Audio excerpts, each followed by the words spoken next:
The southeast quadrant would get 572, 500.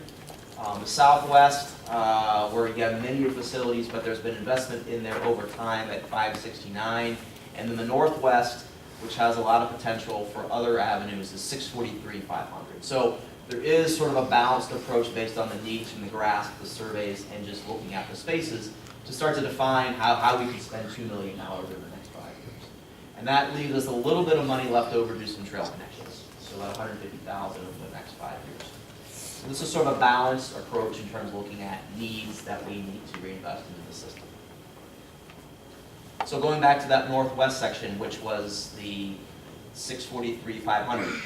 These don't add up because there's other smaller projects that we identified within that quadrant, but these were 3 major projects that we identified. Now the graph scores, remember they're sort of rated against each other. So we did look at some of the lower rated scores for facilities and parks within that quadrant. So Harvest Glen had a graph score of 9.9. So we're looking to do a complete park renovation, including traditional playground renovation in that space, much what you did at Mayfair this year. Northwest Community Park, high graph score, community-wide asset. There's definitely some things that could be done there, but the most immediate need would be looking at that rubber surface, which is deteriorated in certain areas. So that would be one thing. The tennis courts are another. That is something that I believe that they're investigating some other partnerships possibly, and then the apron, which you talked about. But the rubber surface would be real nice improvement. The playground system there is solid, so that's about $50,000 worth of work. And then lastly, Walker's Grove Tot Lot had a graph score of 6.6. It is on the Park District's kind of most wanted list as far as improvements goes, and so we did work on that. We are looking to take out the old playground system and do something different, more of a nature-based playground renovation there. When we looked at the grasp analysis, you have 3 other parks that are within walking distance within that neighborhood that can provide the same type of play system without really any impact if we take this one away. But because we're taking something away, we want to put something back in, so we're going to put different types of play experience. Particularly with the school nearby, there might be some opportunities for the school to do some curriculum over in a nature-based play experience. So those are the 3 major projects for the Northwest. Northeast, once again, that had the lowest level of service, but ironically enough, some of your parks in there, particularly playgrounds, are in the best shape. At least it's stable, they got 2s instead of 1s. So we looked at improving these with some new touches. So Eaton Preserve, the shelter, needs some work there, and the volleyball court. So those are just things that kind of tidy up the spaces. We know it's well used, and it also got a very high graph score. The ponds had a 22 as well as the reserve. Those playgrounds are in relatively good shape. But you have things like you can put a new park shelter with a new plaza, new site furnishings, new landscaping. At the reserve, we can do the shelter repair, color code the basketball court, which needs a little bit of attention, and possibly add a fishing station. So that'd be a new element we put in there. And we talked about two months ago, putting in some new elements would hopefully bring up that graph score. You want to try to improve the 22 to something maybe around the 30s. So adding new elements such as a park plaza, site furnishings, fishing stations, those help boost your score up, provide some more of the higher level of service in the areas that need that attention. The Southeast, these were 3 major projects we identified. Heritage Lakes had one of the lowest scores across the district at 3.3. So that one we'd be looking to remove the playground, build some type of boardwalk, a fishing station, and sort of naturalize the park. Now, I say playground removal, because we have redundancy, that would be deferred to another park as far as providing a play experience within that neighborhood. Sunset Parkway, nice opportunity for a trailhead, plaza, site furnishings, and natural seating. So we are trying to naturalize these areas and decrease your maintenance costs over time. In Van Wert Woods, we know that bridge going across Little Water needs some attention, and just sort of tidying up the pathway leading up to both sides of the park. So those are some of the major projects over the next couple of years within the Southeast region. The Southwest is your sort of largest region, so those are some different things we're looking to do there. Brookside also had a relatively low graph score, so unlike taking out the entire park, we'd be looking to do a pretty even playground equipment replacement.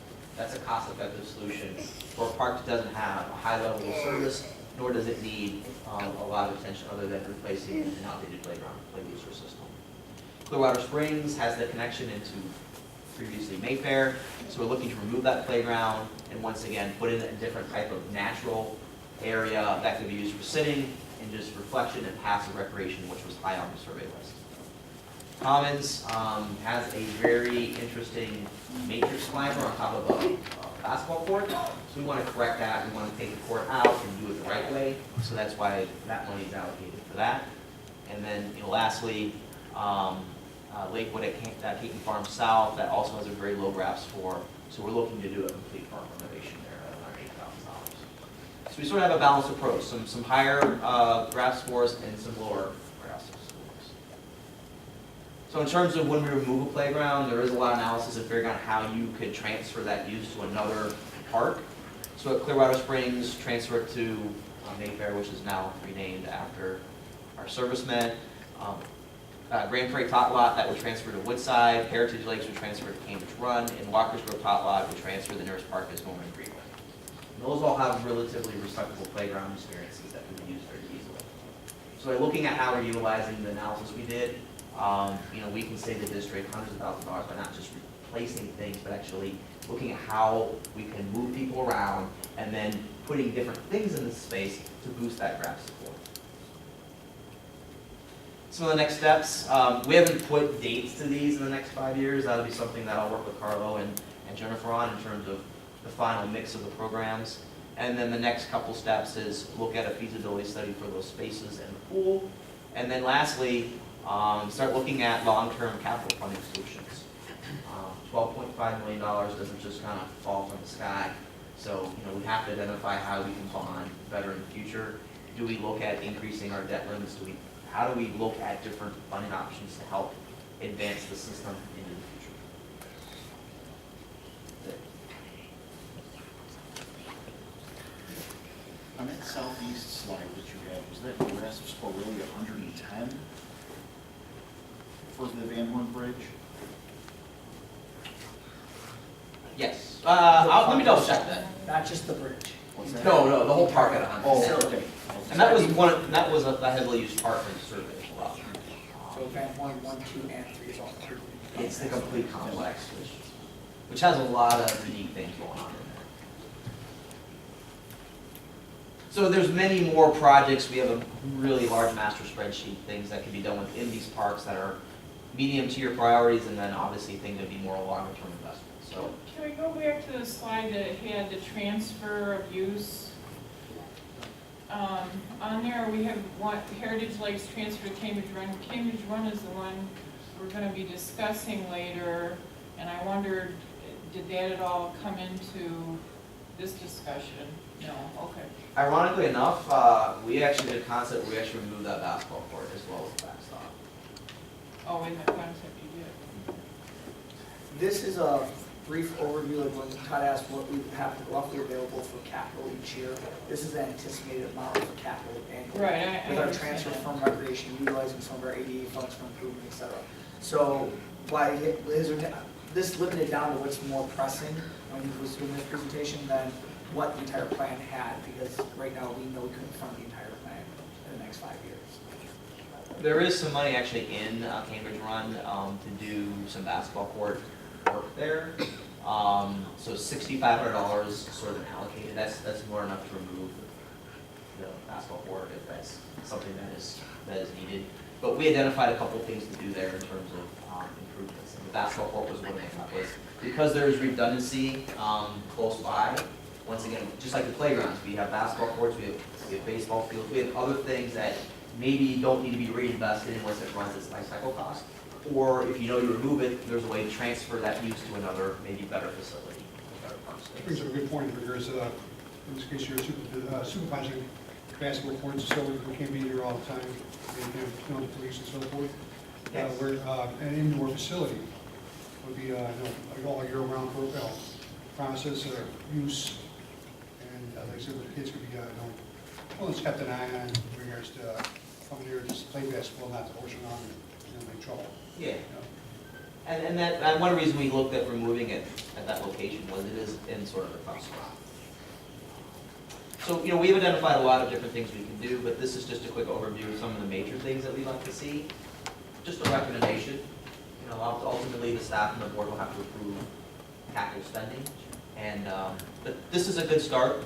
This would definitely make a splash within the district in terms of doing some of these new projects and putting some new elements within the park system that has never been seen before. And it's respectful of what you can spend. It's conservative. We have 25% contingencies in these budgets to reflect inflation as well as just cost increases in materials. So there's a good chance that some of these budgets will be less and actually go out to build them. So you might have another 100,000 in these cycles to spend on another lighting project or do more seal coating or whatever you like to do. So we're sort of conservative in our approach in terms of budgeting. There'll be a lot more as it comes down in the next month or two. But this is just gives you a little snippet of what you heard in July and how we use that to sort of define some of these new projects. And the transfer of use is something that I think will really work well for this part and not really affect the neighborhood use of these. Thank you. Thank you.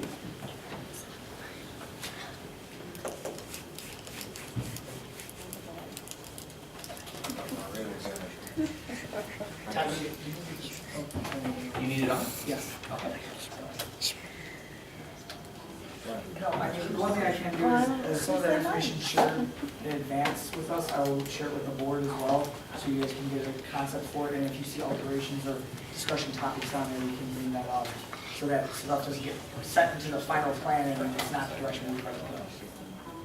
This was given to Carlo this morning. I've been tweaking it and working on it, so he did, you know, I know this is kind of new for everybody, but rest assured, there's plenty of time to get into details as we move forward. We're gonna send you a PowerPoint that you had Yes. today, I just wanted to That'd be go over great. the updates that we usually do. That'd be great, thank you. Next is the item C, the HOA request. You have to sit here the whole time. Sorry. Reed? I don't know whether I have more to give to the board than I have already said or spoken. As far as the entire removal, I think the pad itself could be actually utilized.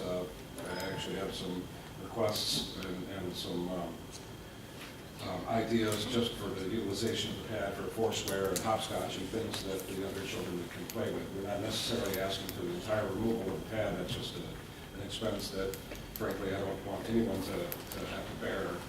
As far as repainting and things, I also have the authorization to request or tell you that we would be more than happy as a board to do repainting for foursquare or whatever is necessary as to not to burden the park district with any additional costs with the removal of the entire thing. I understand that the pad itself obviously needs, you know, another 10 years before it's actually going to degrade enough where it really does need to be removed. So I believe there's other uses for it other than the basketball court that is there. Foursquare is pretty hard on the asphalt pavement though, Did you say so?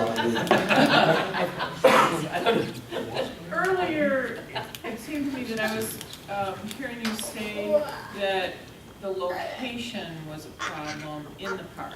In other words, that if it were maybe closer to the street, it might be a better situation. I believe as far as the police response and frankly the drug dealing that has gone down, the assaults that have happened, the fights, I'm not quite frankly sure that the residents that surround the park would actually like it any closer to their homes. As a matter of fact, I can almost guarantee that they wouldn't want it any closer because of the later evening activities and things like that. The noise, the garbage is just streaming all over. I mean, I don't even believe that additional garbage cans would help that matter. It just seems to be just such a focal point for unattended teenagers. I did like Commissioner Peters' comment about perhaps an indoor facility or something that is monitored in some way. Perhaps that could be a future possibility. At this time, though, we really truly feel that the basketball is far away from the residences as they are. It lends itself to such anonymity that people are doing whatever they want there. I haven't even discussed the fireworks that go on there because it's a flat level surface and things like that go on a constant basis. There's just been so much that has gone over in the last 10 years. I'm one of the older residents in the development. I was one of the first ones to move in. And I've actually watched the entire development grow and the park being used more and more. What I'd really like to point out is with the basketball hoop that was removed just for the several weeks, the community upswell of appreciation that it was gone, finally gone. And people writing stories on Facebook about how much nicer it is to be able to bring your small children there and let the medium-sized ones go there slightly unattended. They're still, watching through the windows and, coming around the neighborhood. But no one in our community truly wants to have the smallest children, the medium-sized children. It's really being taken over by the teenagers and out of high school persons as well. During the day, a lot of the comments that I hear are, don't take your kids to the park after 12. It's strictly, if you want to have your children there, you want to go to the park and enjoy the park with your children, don't go there after 12 o'clock in the afternoon. One of my concerns is that at this point, we don't really have a policy to deal with any HOA, which we have many of them in our, 100,000 Sure, I assume that households. as well. So we want to work on a policy to respond and what we would require, I believe, of the homeowners association. I mean, whether we would go to a polling of the people who live in that subdivision, or whether we would possibly ask for a petition, or we have no policy to that effect at this time. So we're talking about developing that, and I realize that doesn't solve your problem right now, and that's why we're talking about this. But that's just one concern I have. One of the things is we talked about this in the community. We don't, like you said, we do not have a policy. All these requests have come to the board and the board's decided that we have other areas within our park district system in which we removed one backboard. We still have a pole that sits on the other side because we took one down. Or like that was brought up about the commons. We removed both backboards and just built on rubberized tiles at the top of the surface, a small, I think it's about a 5-foot triangle rope climber. Just to give an idea of the layout of it, Cambridge Run is right up here. To give you some relation, Old Renwick Park is, I'm sorry, man, I almost missed your, you're fine. I was going over. This up here would be Old Renwick Park, and then down here where you see the cross-through pathway, and then the little area right down here, that's Heritage Lakes. This is all pretty much off of Renwick Road and Gaylord. That's the subdivision, the south west corner of that area. Yeah, of that area. I'm sorry, in southeast of our district, southwest of that intersection. So if you, Jen, can you zoom in on Cambridge Run? As you were speaking of Heritage Lakes earlier, that's where the majority of our residents actually take the smaller children now. That is that park right off that small lake, because the basketball court is so far from the street. Right there, you can see the playground comes right off the center of the park in the street, and then the basketball court is almost located in the central area of the playground. Which is obviously acres, literally acres away from any street view of any municipal police officer coming through the park. So ultimately, what we're looking for is what direction the board would like us to take at this time, whether, like how Commissioner Coleman has stated, we want to do more investigation, work with the HOA a little bit more, get more information, or what direction. Either way, as we move forward, now that we've received a request like this, and since I've been here, this is the first request, Jen and I have spoken, and we do want to create some type of a policy that goes through certain requirements, so when an HOA in future comes up and asks, hey, can we have this done, or we have this concern, we can give them better direction of what information we would need as a board to make a decision in that area. I definitely would like to see us do a policy, but I also would like to see us meet with the constituency of that use this park, and have an open meeting kind of. Well, I definitely think there's a safety issue that's been presented with That's some. ultimately what it truly is about, is the safety of our community and our children. I mean, that's why I'm here. It really is. It's not about the facilities. I think the facilities, frankly, the playground equipment and everything, and the maintenance of the park has done very well. It really is a safety issue for our community at this point. However, I do also agree, someone mentioned about where the youth going to, congregate if that is removed. I mean, people get in trouble when they don't have anything to do. That's why an indoor recreational center is actually a good idea. I know the East Side of Joliet is implementing one in Knowles Park right now, which I grew up about a quarter mile away from there. So I do realize that youth hang out at those basketball hoops especially, and what can happen. But if we remove it, where are they going to be hanging out then? Are they still going to go there? Are there still going to be drug deals? Well, it doesn't seem to me that doesn't actually seem to be the case, and as I had said earlier, with the removal of the hoop, you know, one night someone went over there and took the hoop down, and for weeks, it was a peaceful, nice park.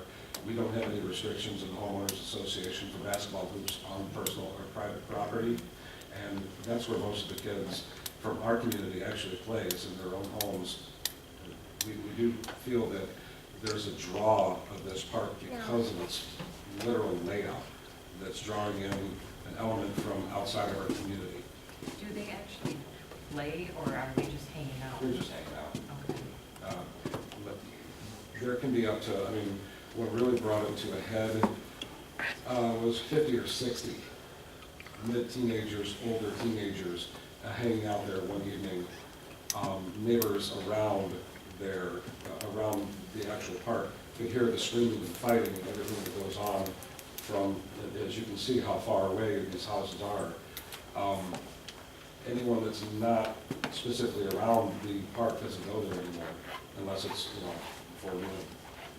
Well, Especially when it's quiet, sound will travel, but at the same time, with the growing trend and so forth, with, you know, the nature of society and so forth, and I said, coming out of Chicago, living in the city, and seeing all the different gangs and so forth.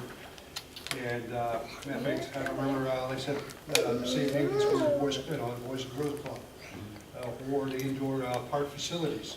You know, when you can hang out on the outside, you know, somebody coming and they said, you know, try to kind of, you know, take you off your court, you know, or, you know, they said, get pushed around. But we need more safe haven locations, and by keeping with the outside and having nothing presentable in regards to having an indoor facility, I think it'd be a golden step, you know, instead of looking for, you know, servicing, you know, services for the community by having an indoor facility somewhere, and start starting building these locations and figure out, or let's put it this way, looking out at once we're getting funds, to start building these facilities around the areas. right, so I do see it as three different issues. There's three different issues: security, the lack of indoor recreational space to have basketball indoors where they can be supervised and play year-round, in addition to the teams not having enough to do. So there's Well, three in different things regards to going your on. second point, organized basketball in our community, in our school district, is available year-round. There are facilities even now That they could available go to. for anyone that wants to play organized basketball, so it's more or less year-round. As far as the safety issue, I think I hit that nail But then again, on like, several times. you'll stumble upon kids that don't have the monies to go to these organized, you know, facilities or organizations. So, yeah, they're gonna, you know, find other things to do, you know, to have fun, you know, or, like I said, fun sometimes turns into trouble, you know. In this case, here, it seems like in that general case, there's been more trouble than fun. In my opinion, and in most of the opinion, the majority of our neighborhood, yes, that is correct. It's just not a welcoming facility any longer. But at the same time, we have to, as you know, commissioners, look at the means of supporting your community and see how we can possibly remedy, you know, somehow with a solution. The only thing I can think of, like I said, looking at the indoor facilities, yeah, we can supervise, you know, take some basketball games or whatever, you know, having safe havens for these kids. And some kids could be bad guys or bad kids coming into these locations, but they feel comfortable and safe where you're not going to be hit by other, you know, competing gang members and so forth. So, I have a couple, I'm sorry. Are there any temporary solutions the board can come up with, like perhaps we, and this is a brainstorm, take funds out of the, I know we had some funds set aside for safety, police, We used to. police fund, thank you. Police one right now, Okay, that well, we're looking to, or security in the future somewhere. Well, I was just thinking about a temporary solution, because I think no one really wants to say this, but the main point is that we don't want to set a precedent for other HOAs to approach us with their requests, and then, of course, have to grant them and have findings that, that this is a valid reason to remove the court. So I think that, if we can get that going, some kind of policy. Well, as I understand as well, there actually is a precedent of removing the court. As a matter of fact, right across the street from your main building, there were problems. And that, Years ago. Oh, well, I'm not aware of that. That was a long time ago. What year was that? It was before my time. and as far as, the direction of the HOA, more or less taking this matter in hand, I would have no problem, and I'm sure our community would be happy to provide a petition or, and as far as frankly, an open meeting or something like Yeah, that. I We have think such apathy in our that would be community. something for future situation. We want to respond to your need at this point, but we don't want to act too hastily. So Certainly. I think that, I would really encourage, us to set up a meeting, if we can, with, the homeowners. I'm all for a temporary solution for now, and then we can go through more steps. Okay. You said you had no issues when both backboards were down for the time being, correct? Actually, there is only one backboard. Right, the one's already down, And someone stole it. but you had no issues while it was down.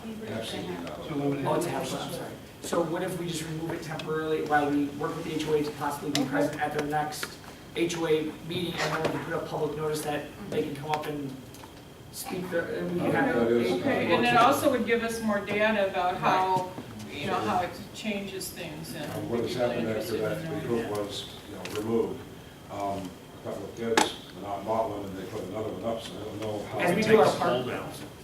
We take the pole down, then they can put the. right now, Well, that's what we're well, I'm actually gonna say that we want to take the pole yet until because the pole's sunken into the base. So what I would say is that when we do our checks, we'll take the whole backboard off, not just the hoop, but the entire backboard at this I point. think That we can do temporarily until we get to a final solution with maybe attending having staff attend your next HOA and putting it as a public meeting where we'll advertise that you can come speak about that. To where if we can have more community support, which I think the board's looking for, than just the HOA letter, but to have more of an actual impactful community aspect of it. Listen, at the same time, look at that post, see how old it is, it could be just ready for it to come down anyway, so. I would have It's 10 years old. Yeah. Well, another concern is that, and I think Heather touched on this, that if we remove permanently the basketball court there, do they just move to the next park over, And Well, And- as I Well, that was one of the pointed out things I earlier, was the next gonna park show. over does have a hoop, but it's only about 20 or 30 feet from the road. this There is the isn't location right a here. long, drag strip, literally, we had problems with that too, because the kids are coming in. I'm sorry, sir. Go ahead. This is the main strip of Old Renwick. They come right in off of, Old Renwick Trail. They come right in off of Renwick, right down this main strip. They're right here. You can see right off one of the major intersections of the subdivision when you first enter is the playground with basketball net. That would be the next closest location. And that, I don't know if anyone saw Jen as she scrolled over, it's just a handful of blocks. It's less than a half mile by car, so to actually walk the road, not by the bird, it's less than. My question is, when they're hanging out and causing the grief to the community with behavior, is it after dark when the park should be closed? No, ma'am. No, okay. No, ma'am, it's from, depending on which day of the week it is, which day of the week it is, and the temperature, basically. Obviously, there's not much tree cover in the garden park, but it can start as early as noon on the weekends and during the summertime. As I said earlier, no one truly wants to take their smaller children to the park after 12. Has there been any contact with Joliet Police regarding any of the activity that's been there? Yes, numerous.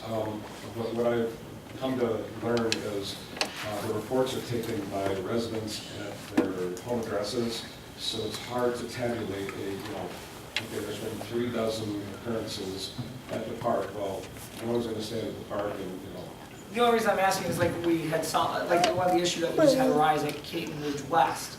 We had spoken with the police department, actually worked with them, where they came up with a no tolerance aspect, and they are actually doing more police patrol by that park due to the activity that was going on. Yes, And we've we can actually reach out to the had Joliet contact police with as the- well with the and Joliet speak to police. them maybe about this park as well, if this seems to be a point of contention. We've actually pursued those avenues as well, and again, it comes down to how far away the actual basketball court is and the crowds of people are from the street, from when the patrol cars come through. I understand, I mean, it's, with our reaction with the Cape Ridge West, they've actually come into the park or walked into the park because of